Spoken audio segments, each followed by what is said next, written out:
The U.S. plan when it comes to Iran hurt the economy, hurt the people, forced the government to agree to change much of its foreign policy. The policy is not regime change, but we definitely want to put maximum pressure on the government. And it's not just to come back to discuss fixing a deal that's basically not fixable, dealing with the nuclear weapons aspect. We want to see a much broader retreat by Iran from their support for international terrorism, their belligerent military activity in the Middle East, and their ballistic missile nuclear-related programs. All things Iran is unlikely to agree to. Still, the partners in the nuclear deal are urging dialogue. We really just encourage the United States to start talking to its partners in Iran in order to be able to find a route forward.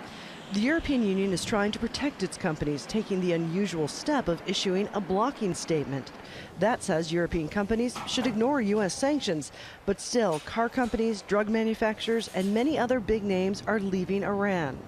The reason, if a company does business in the United States and then chooses to do business in Iran, well, the U.S. government can basically cut them out of the U.S. market. That is a much more important economic one.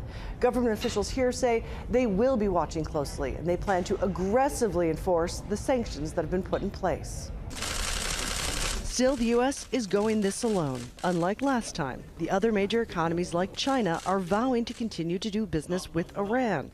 And even though they technically will not be able to use the U.S. dollar, the world's currency, former State Department official Jared Blanc says they will find a way to work around that, and that will hurt the U.S. in the long term. The world's banking system is like a sewer, and all of the plumbing runs to New York. There's no law of physics, there's no law of laws that says that has to be true. It's just the way things have developed since World War II.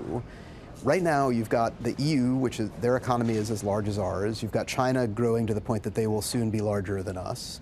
And if we abuse the power that we get from that central role, if we capriciously apply sanctions without taking into account the national security concerns of our closest allies and partners, we're going to lose that position.